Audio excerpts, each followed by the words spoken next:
broadcast this on the stream. Best. Thank you, Catmonitor. So what I've done is I've built up the Moskva for secondaries, and I've built up the Moskva for damage mitigation, essentially. I didn't want to blow up, so I did that. And then this, I technically you could have gone concealment, but you actually don't want concealment, so I just put torpedo loadout. You could just demount it or whatever. And then this I went with Ox mod because you're probably not going to be firing your guns at all.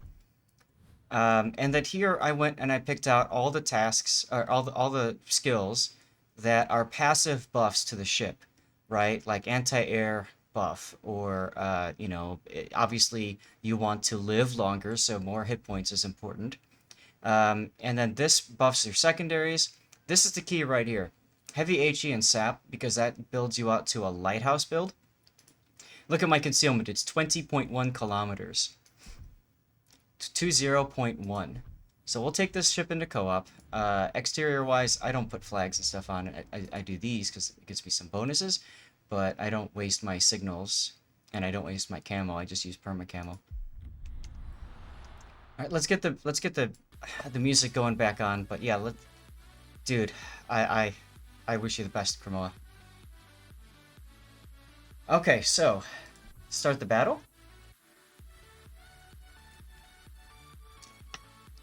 And this is a bad spawn, but what I would do, and it's a bad matchmaker because there's not that many battleships. But the reason you pick a Moskva is because it's got that insane bow, which will literally just, mitigate pretty much everything you would do.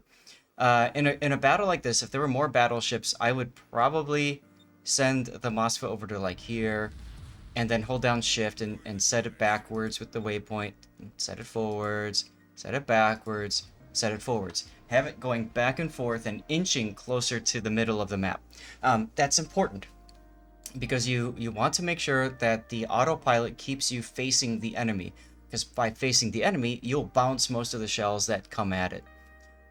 You do this and you'll get about 500, 600,000 potential damage each game. So 27 million potential damage required in cruisers. That would be 54 battles in co-op if you were starting straight. So, that's definitely doable. I mean, it's a lot of work, but hey, you know what? Look, Mom, no hands. Like, I've literally set the nav point, and that's all we're doing.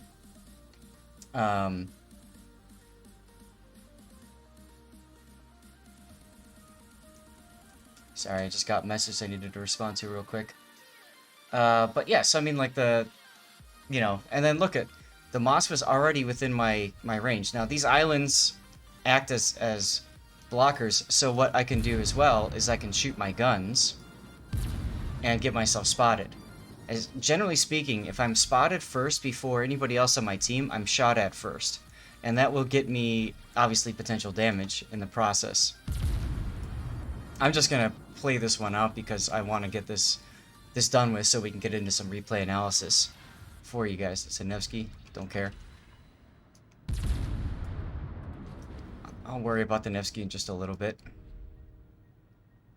But you can see how this is a really bad map and a bad spawn to demonstrate, what you can do with it. That's okay. I'm still gonna get some potential. I've already finished the mission, but you'll be able to see. Now, what I'm doing here is actually detrimental. Generally speaking, you do not want to be shooting your guns.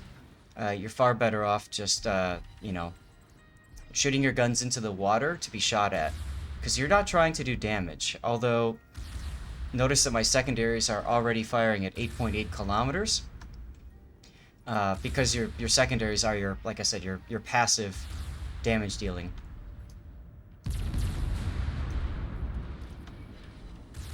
But, I mean, it's pretty easy. Now, imagine if I had started reversing.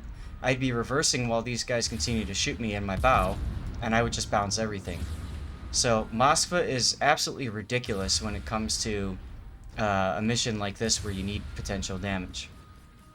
Guys, are there any other dockyard missions or whatever missions that you would like me to kind of give you some pointers for, some suggestions? Trying to take out his torpedoes. Did not work, though. That's alright.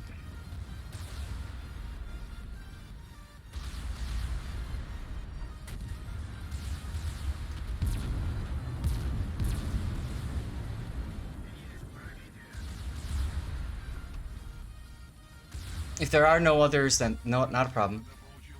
What I recommend for potential damage, 100% yes, because the Moskva has that 50mm bow, and it'll bounce just about everything that gets shot at it at long range.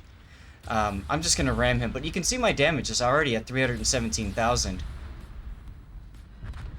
And if I didn't do that, and if I just kept on backing up here and forward and stuff, I'd still end up with probably about 600,000 potential damage.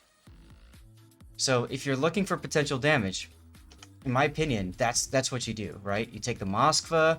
If you don't have a Moskva, a Stalingrad works. If you don't have a Stalingrad, a Petro works as well.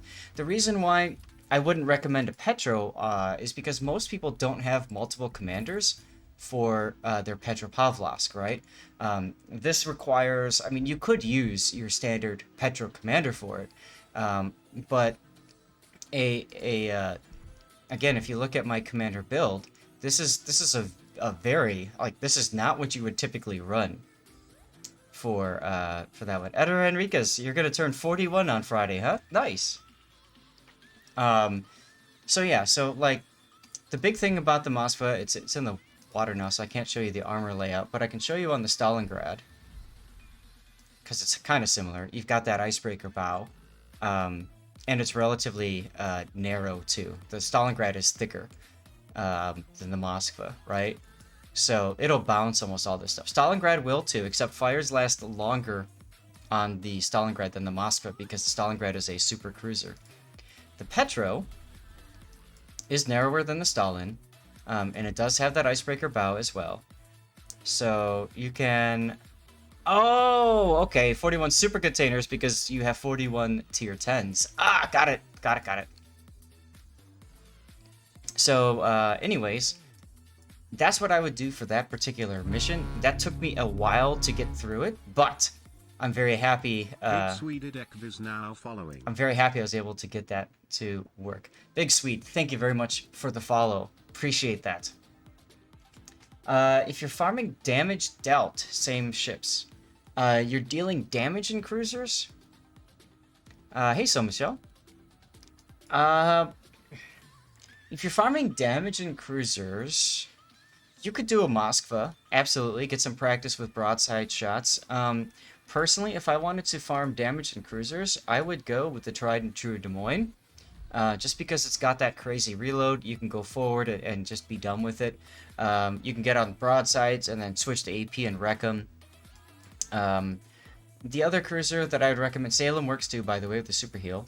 The other one that works for damage with cruisers is Hindenburg, because you can get right up into their faces and torpedo them in the face. Been avoiding the Kava line because you've been playing a lot of Kiev, and although it's not a knife fighter, I'm enjoying it. Just got the Tashkent. Hey, there you go. It's a very, very good line, Picasso. The Kava is not a good ship, really, but everything up to it is fantastic. So, DeLupus, I hope I helped answer your question there. Does anybody have any other questions, combat mission related wise, that you wanted to ask about? You meant AFK type co-op, like, oh, okay. Excuse me, I apologize. I didn't quite understand what you're talking about.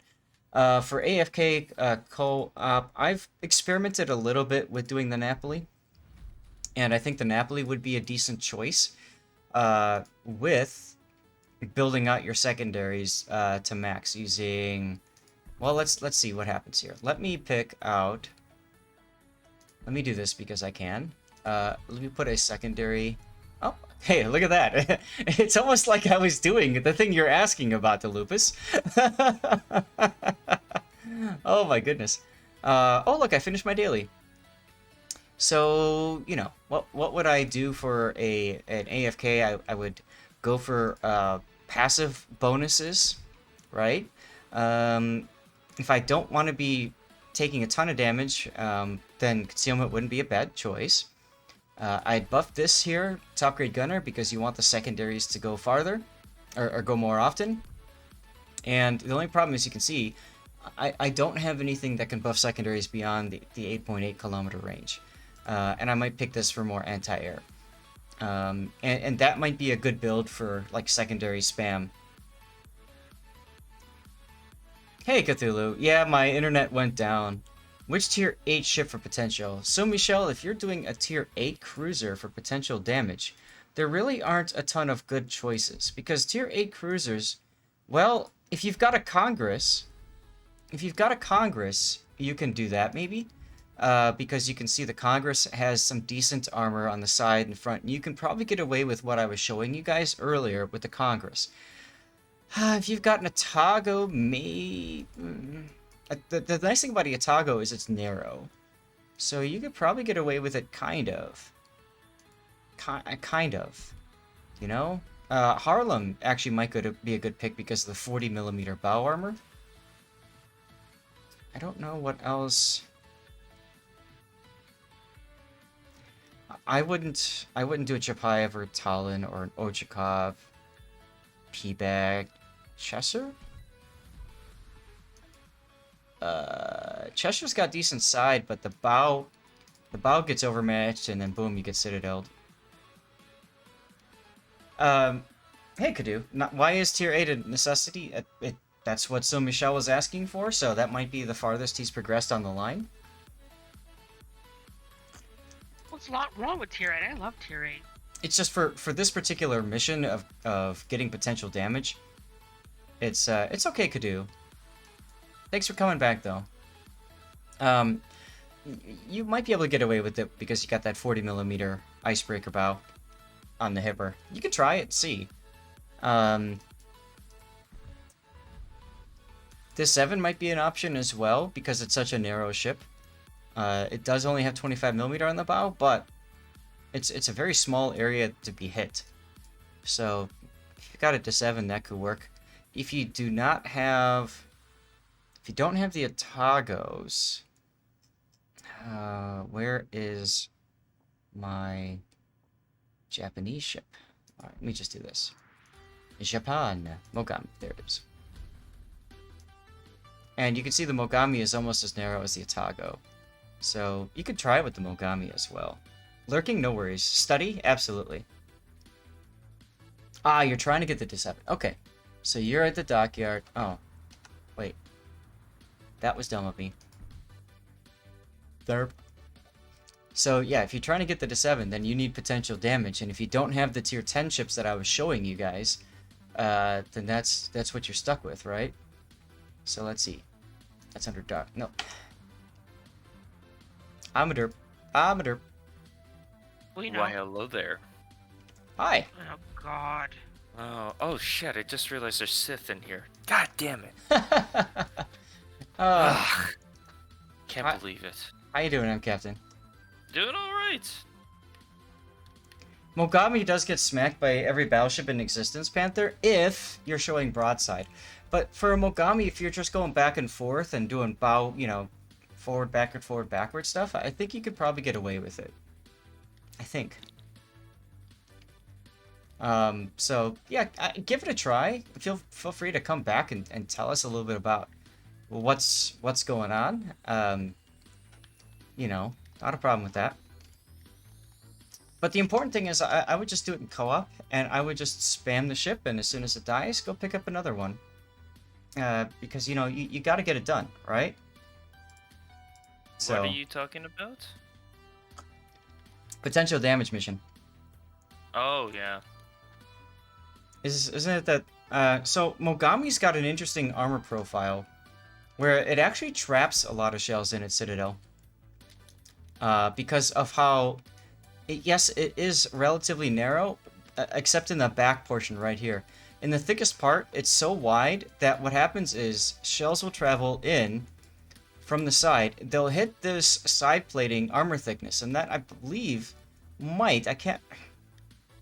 I think what happens is it hits this, and it when it does that, it arms the AP fuse in the shell, and then the fuse will blow up in, like, here.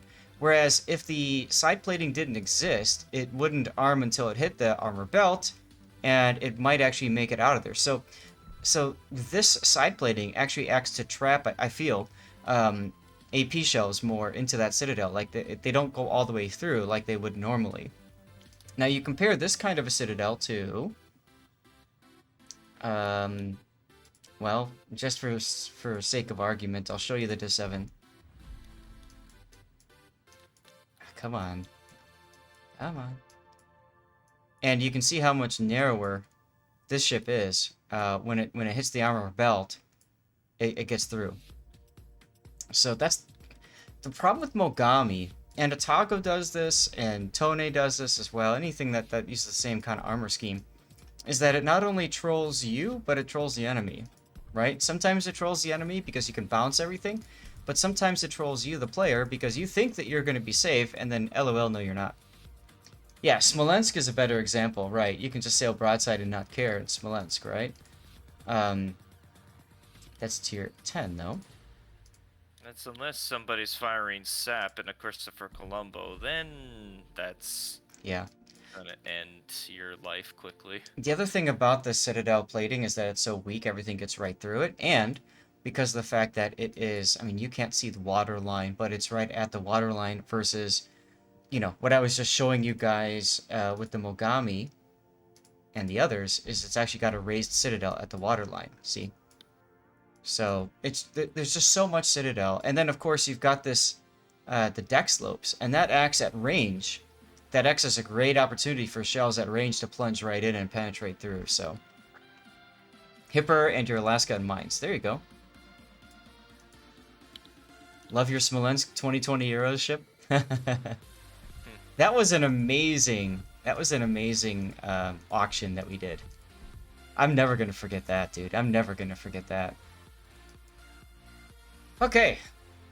I think it's time to do some replays. Yeah? Yeah. Yeah, let's do it. Yeah. You missed all the AP coal ships? That's unfortunate. In the meantime, let's go over to Stream Raiders for a second while we get our game loaded up. And let's get into a Stream Raiders battle, shall we? 3-star or 3-skull difficulty. Shouldn't be too bad. God, we already came back for a late stream. Now you want us to help you with Stream Raiders too? Jesus. Hey, I Jeez, mean, what you don't have to. do you think? We're gonna carry you through everything? I Pandas is know. now following. How, like, Penvious, Can you know he's gonna this. want me to frickin' get bots out of his stream and shit? Like, Oh, jeez. Penvirus, thank you very much for the And follow. of course he picks the dragon. That was picked for me. I didn't choose it. yeah, it didn't give us the choice, Oh. believe me. I got the frickin' bat. Nope. So, just a reminder, I'm doing this this charity stream for the Urban Arts Partnership. It's a very good cause, very worthy cause. What they're doing is they're trying to get students of a diverse nature, especially in the city schools that don't have a lot of funding, and give them opportunities to learn coding, to learn video game design, to learn art, and it's such a great cause. So you can see the link in chat there. If you're willing to donate anything at all, $10, $20 goes a long way for these kids. And we have special giveaways going at every $100. So we already unlocked the first giveaway, a CC container code. When we get another $80 donated, we'll unlock another code. This time, I believe it's a subscriber camouflage code. Okay? Yep. But anyways, you can kind of get an idea here of the situation when it comes to the technology industry compared to diversity in the School of Interactive Arts, which is what UAP runs. You can see there like just how important that is. Oh my God! We just Sith Kitten. We need to do the thing. We need to do that jam. We need to do the thing already. Look at that, dude. I mean, congratulations! You just took over as #1 for our giveaways. We're at $220 right now. Thank you very much for that. I'm gonna call your name out in 1 second here. I gotta refresh the page, and it's fits in your aft. I had to look at that carefully there.